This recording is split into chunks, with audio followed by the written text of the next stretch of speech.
ஸ்ரீ குருப்யோ நமக. குருர் பிரம்மா குருர் விஷ்ணுர் குருர் தேவோ மகேஸ்வரக குரு சாட்சாத் பரம் பிரம்ம தஸ்மை ஸ்ரீ குரவே நமக. சதாசிவசமாரம்பாம் சங்கராச்சாரிய மத்தியமாம் அஸ்மதாச்சாரிய பர்யந்தாம் வந்தே குரு பரம்பராம். குரவே சர்வலோகானாம் விஷஜே பவரோகிணாம் நிதயே சர்வவித்யானாம் தட்சிணாமூர்த்தயே நமக. ஸ்ருதிஸ்மிருதிபுராணானாம் ஆலயம் கருணாலயம் நமாமி பகவத்பாதம் சங்கரம் லோகசங்கரம். சதாத்மத்யானநிரதம் விஷயேபிய பராங்முகம் நௌமி சாஸ்திரேஷு நிஷ்ணாதம் சந்திரசேகர பாரதீம். விவேகினம் மகாபிரக்யம் தைரியௌதாரிய க்ஷமாநிதிம் சதா அபிநவபூர்வம் தம் வித்யாதீர்த்தகுரும் பஜே. பாரதி கருணாபாத்திரம் பாரதி பதபூஷணம் பாரதி பதபாரூடம் பாரதி தீர்த்தமாஸ்ரயே. வித்யா வினய சம்பன்னம் வேதராகம் விவேகினம் வந்தே வேதாந்த தத்வக்யம் விதுஷேகர பாரதீம். அனைத்து பெரியோர்களுக்கும் நீலாயதாட்சி குமாரின் நமஸ்காரங்கள்.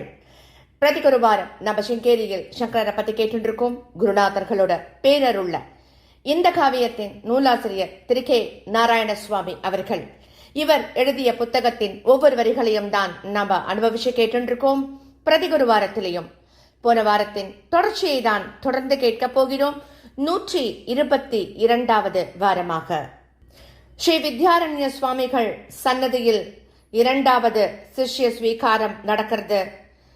2வது இளைய சுவாமிகளுக்கு ஸ்ரீ நரசிம்ம பாரதி அப்படிங்கிற புதிய பெயர் கொடுக்கப்படுறது. ஸ்ரீ சந்திரமௌலீஸ்வரரின் ஆராதனையில் இருந்து எல்லா பொறுப்புகளும் அவரிடம் கொடுக்கப்படுறது. புதிய சிஷ்ய ஸ்வீகரணம் நடந்தவுடன் ஸ்ரீ வித்யாரண்ய சுவாமிகள் அவர் அழைச்சுண்டோ செம்பகிரிக்கு கிளம்புறார். அங்க அவர் சொல்றார், சுவாமிகளே, நாம் இந்த க்ஷேத்திரத்தை விட்டு செல்வதற்கு முன்னாடி எங்கள் குருநாதர் வாசம் செய்து வந்த அந்த ஸ்தலத்தை ஒரு முறை தரிசனம் பண்ணி வர விரும்புகிறோம். அங்கே ஒரு விசேஷமான கல் விக்கிரகம் அவருடைய விருப்பப்படி அமைக்கப்பட்டது. இன்றைக்கும் அதில் நித்திய பூஜைகள்லாம் நடந்துருக்கு. குரு பிரம்மா குருர் விஷ்ணு என்கின்ற ஸ்லோகத்தின் தத்துவார்த்தத்தை அந்த விக்கிரகம் சித்தரிக்கிறது. இங்கே சிங்ககிரியில் எம்முடைய குருநாதர் லிங்க ரூபத்துல காட்சி கொடுக்கிறார். அங்கே சிம்மகிரியில் அவர் கற்சிற்பமாக சாட்சாத்தாக காட்சி கொடுக்கிறார். அந்த வடிவத்தில் அவரை நாம தரிசிக்க ஆசைப்படுகிறோம். அவருக்கு 2 சந்நியாசி சிஷ்யர்கள் ஏற்பட்டார்கள். அதேபோல் எமக்கும் இப்போது 2 சிஷ்யர்கள். இந்த ஒற்றுமையை தாங்களும் உணர்ந்து கொள்ள வேண்டும் என்பதை நாம் சொல்ல வேண்டிய அவசியமே இல்லை. இப்போது எம்முடன் அங்கு தாங்களும் வந்து தரிசனம் செய்தால் அவருடைய ஆசி தங்களுக்கு நிச்சயமாக கிடைக்கும் அப்படின்னு புதிய சிஷ்ய சுவாமிகளின் கைய கட்டியா பிடிச்சுண்டு வரார். வந்து அந்த சதுர்மூர்த்தி வித்யேஸ்வரரின் ஆலயத்தை அடைகிறார் ஸ்ரீ வித்யாரண்ய சுவாமிகள். ஆலயத்தை அடைந்தவுடன் தம்முடைய 2 கரங்களையும் சேர்த்து அஞ்சலி பண்றார். அந்த சமயத்துல அவருடைய அந்த வயதான தேகம் நடுங்கிறது, கண்கள்ல நீர் பெருகி வழிகிறது. அவர் சொல்றார், சுவாமிகளே, இந்த ஸ்தலத்தில்தான் எங்கள் குருநாதரின் பர்ணசாலை இருந்தது. இங்கேதான் பூர்வாசிரம சகோதரர் நாங்கள் இருவரும் அவரை முதலில் தரிசனம் பண்ணினோம். முதலில் எம் பூர்வாசிரம இளைய சகோதரர் வந்து அவரை சரணமடைந்து சிஷ்யராகிவிட்டார். அதற்கு பிறகு 3 ஆண்டுகளுக்கு பிறகுதான் நாமும் வந்து அவரை சரணடைந்தோம்.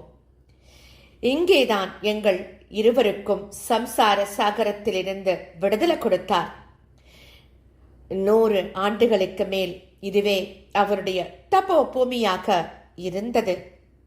அவருடைய பாதங்கள் பட்டு பட்டு இந்த ஸ்தலமே ஒரு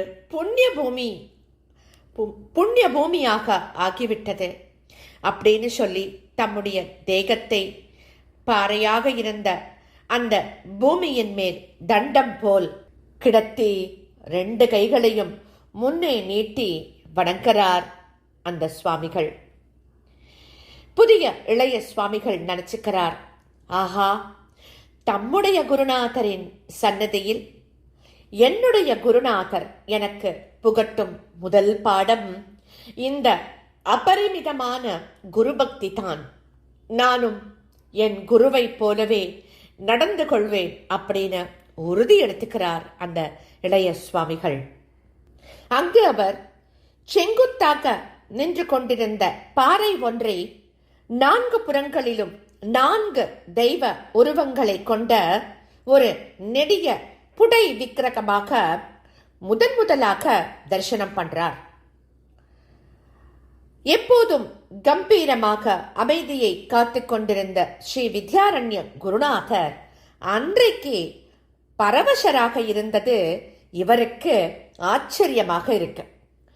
அந்த விக்கிரகத்தின் கிழக்கு முகத்தில் அவர் தரிசித்தது சதுர்மூர்த்தி வித்யாசங்கர தீர்த்தரை தான் தரிசனம் பண்றார். அவர் அமர்ந்திருக்க அவருடைய 2 புறங்களிலும் 2 சந்நியாசிகள் நின்று அவரை சேவிப்பதை பார்க்கிறார். அவருக்கு மேல் ஸ்ரீ லக்ஷ்மி நரசிம்மரின் உருவம், அவருக்கும் மேலே உருவமற்ற நிற்குண பரம்பொருளை ஒரு சிவலிங்க வடிவத்தில் உருவகப்படுத்தி இருக்கா. அந்த முழு விக்கிரகத்தையும் வலம் வந்த போது தெற்கு மேற்கு வடக்கு பக்கங்கள்ல முறையே பிரம்மதேவர், மகாவிஷ்ணு, சிவமகேஸ்வரர் இவாளையெல்லாம் பார்க்கிறார். ஒரே உருவமற்ற எங்கும் நிறைந்த பரபிரம்ம சதுர்முக பிரம்மாவாகவும் பஞ்சமுக சதாசிவராகவும் பரவாசுதேவராகவும் பிரித்து அறியப்படுகிறது அப்படிங்கிறதையும் அத்வைத்த ஞானத்தை போதிக்கும் குருவின் ஸ்வரூபமும் அதுவே தான் அப்படிங்கிறதையும் விளக்குவதற்காக அமைக்கப்பட்ட சிலா விக்கிரகம் அது அப்படிங்கிறது நிதர்சனமா தெரியுது. நரசிம்மா, இந்த இடத்தில்தான் எங்களுடைய குருநாதரின் ஆசிரமம் இருந்தது அப்படின்னு சொல்றார் ஸ்ரீ வித்யாரண்ய சுவாமிகள். இங்கேதான் நான் அவரை முதலில் தரிசனம் பண்ணினேன். என்னுடைய பூர்வாசிரம இளைய சகோதரர் எனக்கு முன்பாகவே இங்கு வந்து சேர்ந்துட்டார். எங்கள் இருவருக்கும் இங்கேதான் சம்சார பயத்திலிருந்து விடுதலை கிடைத்தது. பிரதம சிஷ்யத்துவம் அவருக்கு கிடைத்தது.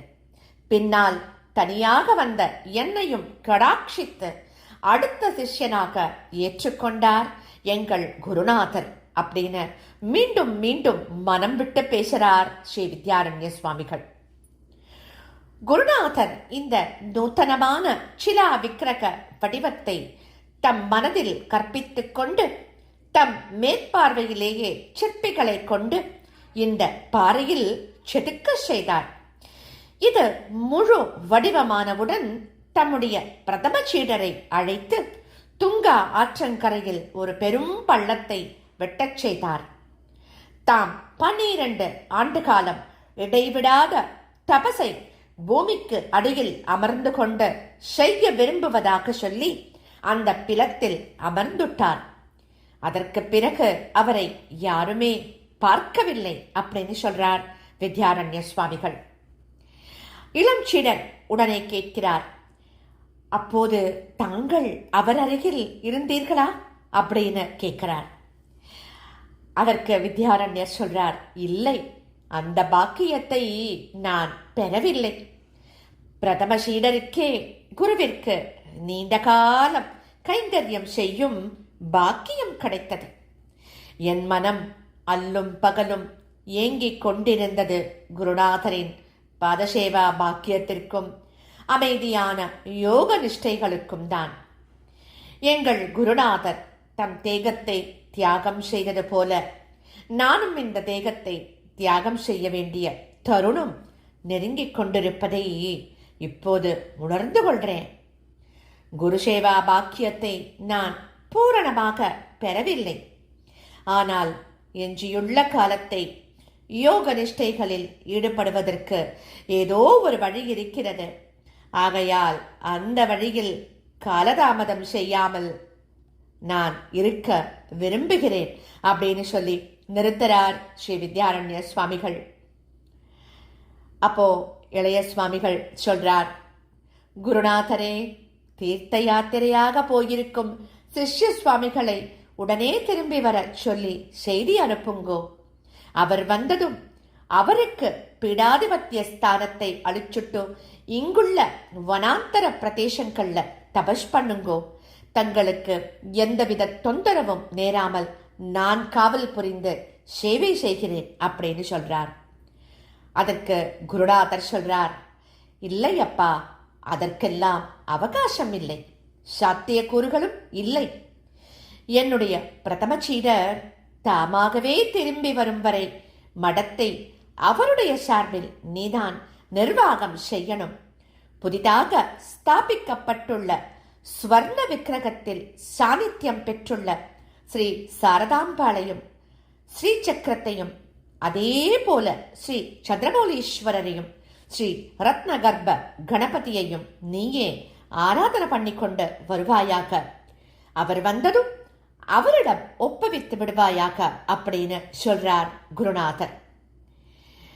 அந்த சமயத்துல ஸ்ரீ நரசிம்மர் சுவாமிகள் சொல்லியது ரொம்பவும் ஆச்சரியகரமா இருந்தது. அவர் சொல்றார், குருக்களே, தங்களுக்கு பிரதம சீடர் ஒருவர் இருக்கையில் என்னையும் ஒரு சிஷ்யராக ஏற்று மகா வாக்கிய உபதேசம் செய்திருக்கேன். தங்களுடைய குருநாதருக்கு 2 சிஷ்யர்கள் அமைந்தது போல் தங்களுக்கும் 2 சிஷ்யர்கள் என்று இப்போது ஏற்பட்டு விட்டது. இவர்களில் நான் இளையவன். தாங்கள் இந்த மடத்தையும் சிம்மாசனத்தையும் விட்டு விலகிச் செல்லும் உத்தேசத்தை நிறைவேற்றிக் கொள்ளும் பட்சத்தில் இங்கே தனியாக நான் விடப்படுவேன். அந்த சமயத்தில் என்னுடைய கடமைகள் என்ன? எந்த வரம்புக்குள் நான் செயலாற்ற வேண்டும்? இவையெல்லாம் எனக்கு போதித்த பிறகுதான் தாங்கள் இந்த ஸ்தலத்தை விட்டு கிளம்ப வேண்டும். இது என்னுடைய மிக பணிவான பிரார்த்தனை அப்படின்னு தைரியமாக கேட்டுக்கிறார் அவர். ஸ்ரீ வித்யாரண்ய சுவாமிகள் சொல்றார், ஒப்புக்கொள்கிறேன். மடாதிபத்தியம் என்கின்ற பொறுப்பை வகித்து வருகையில் உரிய காலத்தில் தமக்கு வாரிசு யார் என்பதை அறிவிப்பது அவசியம்தான். அதை நாம் இங்கு வந்திருக்கும் சக்கரவர்த்தியின் முன்னிலையில் அறிவித்து விடுவோம். எம் குருநாதர் பூர்ணத்தை அடைந்து பிரம்மி பூதராக ஆன போது அவர் அருகில் இருந்தவர் அவருடைய பிரதம சீடர். நாம் எங்கேயோ கண்காணாத இடத்தில் இருந்தோம். தவிர நாம் அந்த பதவிக்கு உரியவராகவும் இல்லை. ஸ்தானத்திற்கு உரியவர் அதை அடைந்தது இயல்பாகவே அமைச்சுவிட்டது. இப்போது எம் பிரதம சிஷ்யர் எங்கேயோ இருக்கிறார். ஆனாலும் எமக்கு அடுத்தபடியாக பட்டம் சூட்டப்பட வேண்டியவரும் அவர்தான் அப்படின்னு சொல்லி வருகையில் இளம் சிஷ்யர் கைகளை கூப்பிண்டு அவரை இடைமறிக்கிறார். அவர் சொல்றார், என்னை ஆட்கொண்ட பகவானே, மேலே எதுவும் சொல்ல வேண்டாம். அவர் எங்கிருந்தாலும் அவர் திரும்பி வரும் வரை தாங்கள்தான் பீடாதிபதி. நான் தங்களுடைய கடைநிலை சிஷ்யர்.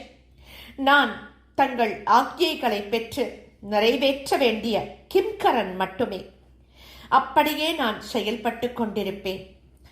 என்றைக்கும் என்றைக்கும் தங்களுடைய பிரதம சீடரே தங்களுடைய வாரிசாக இருந்து கொண்டிருப்பார் அப்படின்னு உறுதியாக சொல்றார். ஸ்ரீ வித்யாரண்ய மகா சுவாமிகளின் அந்த முதிர்ந்த முகத்தில் வெகு நேரத்திற்கு பிறகு அப்பத்தான் புன்னகை ரொம்ப அழகா மலர்ந்து காணப்படுறது. இவ்வளவு இளம் வயதிலேயே இப்பேற்பட்ட தியாக புத்தியையும் நியாயமான சிந்தனா சக்தியையும் எப்படி பெற்றீர்கள் சுவாமிகளே அப்படின்னு அன்போட கேட்கிறார் அவர். அதற்கு சிஷ்யர் பதில் கொடுக்கிறார், தாங்கள் எனக்கு புகட்டிய பாடம் இது அப்படின்னு. குருநாதரே, நான் தங்களுடன் இருந்து சேவை செய்து மேலே அநேகம் பாடங்களை அறிந்து கொள்ள காலம் சுருங்கிக் கொண்டே வருகிறது. எனக்கு தங்களுடைய குருவின் மகிமைகளை பற்றி சொல்லுங்கோ. அவருடைய உண்மையான ஸ்வரூபம் என்ன? இன்றைக்கு அவர் நமக்கு எந்த ரூபத்தில் காட்சி கொடுப்பார்? நான் அவரை எங்கே காண முடியும்? இந்த ஷிலா ரூபத்திலா அல்லது அதோ அங்கே அவருக்காக எழுப்பப்பட்டிருக்கும் ஆலயத்திலா அப்படின்னு ரொம்ப பணிவோட கேட்கிறார்.